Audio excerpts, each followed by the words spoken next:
Protest के बीच AK-47 चलाई गई। वो AK-47 जो आतंकवादियों पर चलाई जाती है, उन्हें प्रोटेस्ट कर रहे बच्चों पर इस्तेमाल किया गया। दोस्तों, राहुल गांधी ने इसको लेकर के सवाल उठाया है। गृह मंत्री अमित शाह को लेटर लिखा है। साथ ही संसद में भी इसको लेकर के भयंकर हंगामा हुआ है। पूरी खबर क्या है, सच्चाई क्या है, अब वो समझते हैं। आज से 2 दिन पहले बिहार में बच्चों ने धर्मेंद्र प्रधान के इस्तीफे से पहले प्रदर्शन किया था। पुलिस ने लाठी भी चलाई, आंसू गैस के गोले भी दागे। लेकिन ये जब तस्वीर सामने आई तो हर कोई हैरान रह गया। एक तस्वीर ऐसी है जिसने प्रशासन से लेकर के सरकार को भी सवालों के घेरे में खड़ा किया है, और वो ये तस्वीर है। इसमें पुलिस का जो जवान है वो बच्चों पर AK-47 तान चुका है, और कहा यह भी जा रहा है कि AK-47 चलाई भी गई है।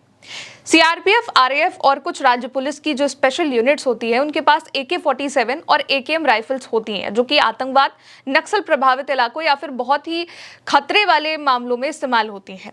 लेकिन यहाँ पर इन्हें मासूम बच्चों पर तान दिया गया, चलाया गया। वीडियो आया, सवाल उठे, तो जांच के बाद जो पुलिस का जवान है जो कि AK-47 हाथ में लिए हुए है, उसे निलंबित किया है। कार्रवाई भी शुरू कर दी गई है। वीडियो जो है वो सिवान बिहार का है। 25 जुलाई को बिहार बंद से जब बच्चों ने प्रदर्शन किया था, तो उस दौरान की ये तस्वीर है। सोचने वाली बात यह है कि अब तक पैलेट गन की भी खबरें आई हैं, बेरहमी से पिटाई की भी तस्वीरें आई हैं, और अब बच्चों पर AK-47। क्या सरकार इस पर जवाब देगी? राहुल गांधी ने पोस्ट किया, लिखा कि बच्चों के खिलाफ पूरा एक सिस्टम ही जानलेवा है। खबर आ रही है कि बिहार में प्रदर्शन कर रहे बच्चों पर AK-47 से गोलियां चलाई गई हैं और सैकड़ों छात्रों को गिरफ्तार करके उन पर FIR की जा रही है। नरेंद्र मोदी जी, कहा गया आपका वादा कि बच्चों पर कोई FIR नहीं की जाएगी और उन्हें रिहा कर दिया जाएगा। उल्टा उन पर घातक हमले और बर्बरता की जा रही है। दिल्ली में बच्चों पर पैलेट गन चली और बिहार में AK-47। उत्तर प्रदेश, पश्चिम बंगाल, बिहार हो या दिल्ली, हर जगह पैटर्न एक ही है। पहले भी कहा है, ये सरकार झूठी है, सुधार इनके बस का नहीं है, अपनी बातों से मुखर जाएगी और हर हकीकत से बच्चों की आवाज दबाएगी। मोदी जी, देश के बच्चों से माफी मांगिए, और जिन्होंने बच्चों पर हमला किया है, उन्हें कुचला है, उन पर कार्रवाई कीजिए, बच्चों पर नहीं। इसके अलावा दोस्तों, राहुल गांधी ने इससे पहले अमित शाह को एक लेटर भी लिखा है। एक्स पर इसको पोस्ट किया और कैप्शन दिया कि बच्चों को मारने का आदेश किसने दिया। अपने लेटर में जो उन्होंने अमित शाह को लिखा है, उसमें राहुल गांधी ने लिखा कि मैं दिल्ली में 20 जुलाई 2026 को शांतिपूर्ण प्रदर्शन कर रहे बच्चों पर हुए बर्बर हमले के लिए जवाबदेही की मांग करने के लिए ये पत्र लिख रहा हूँ। हमारे छात्र एक निष्पक्ष और जवाबदेह शिक्षा व्यवस्था की मांग कर रहे थे। उनकी बात सुनने के बजाय सुरक्षा बलों ने उन पर अंधाधुंध बल प्रयोग किया, जिसमें घातक हथियार और आंसू गैस शामिल थे।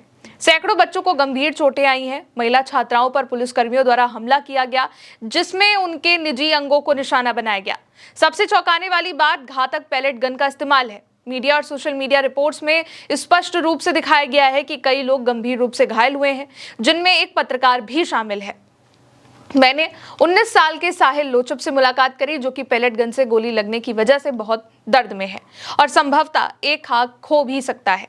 राहुल गांधी ने लिखा कि दिल्ली में तैनात सुरक्षा बल आपके अधीन काम करते हैं, इसलिए मैं आपसे पूछता हूं, गृह मंत्री के तौर पे, क्या आपने बच्चों के खिलाफ घातक बल के इस्तेमाल को मंजूरी दी थी? और अगर नहीं दी तो किसने दी? क्या सादे कपड़ों में दिख रहे लोग जो बच्चों को पीट रहे थे, लाठी पुलिसकर्मी या स्वयंसेवक थे? उनकी तैनाती किसने अधिकृत की थी? ऐसे क्रूर हिंसा हर नियम को तोड़ देता है और पूरे देश को आक्रोश में डाल देता है। युवा और बच्चे जो हमारे देश का भविष्य हैं, जवाब और जवाबदेही की मांग कर रहे हैं, उनकी आवाज सुनी जाएगी। यही नहीं दोस्तों, संसद में भी इस पर भयंकर हंगामा हुआ है। संसद की कार्रवाई हंगामे के साथ शुरू हुई। विपक्ष ने लोकसभा और राज्यसभा में जोरदार नारेबाजी करी, जिसके बाद संसद की कार्रवाई शुरू होने के 5 मिनट के अंदर ही 12 बजे दोपहर तक के लिए स्थगित हुई। इसके बाद जब दोबारा से संसद शुरू हुई, फिर भी हंगामा हुआ। इससे पहले विपक्षी सांसदों ने संसद परिसर में प्रदर्शन भी किया, हाथों में पोस्टर लेकर पहुंचे कि मंदिर में भी चोरी हो रही है, शिक्षा में भी चोरी हो रही है। विपक्ष ने कहा कि जब तक बच्चों पर कार्रवाई के लिए जवाबदेही तय नहीं होती है, तब तक ये मुद्दा संसद के अंदर और बाहर उठाया जाता रहेगा। इसके अलावा अमित शाह जवाब दो, लाठी का हिसाब दो नारे लगे। इसके अलावा अमित शाह इस्तीफा दो के भी नारे लगे। लेकिन सोचने वाली बात यह है कि पैलेट गन का इस्तेमाल जब हुआ तो भी लोगों ने सवाल उठाए, क्योंकि ये भी बहुत खतरनाक होती है। लेकिन अब बिहार से जो तस्वीर निकल कर के आई है वो और भी ज्यादा खतरनाक है। जब 25 जुलाई को धर्मेंद्र प्रधान के इस्तीफे से पहले बिहार में भयंकर प्रदर्शन हुआ, तो पुलिस का जवान AK-47 चला रहा है। और अगर ये बात सही है, क्योंकि पुलिस जवान को अब निलंबित भी कर दिया गया है, साथ ही उस पर जांच भी बैठा दी गई है। और अगर इस तरीके की चीजों का इस्तेमाल हो रहा है तो सरकार की क्या जवाबदेही बनती है? सरकार ने अभी तक इस पर कोई एक्शन नहीं लिया और अब तक कोई जवाब क्यों नहीं दिया, ये सोचने वाली बात है। आप इस पर क्या सोचते हैं? अपनी राय कमेंट सेक्शन में बताइएगा। मेरे साथ इस खबर में इतना ही। नमस्ते।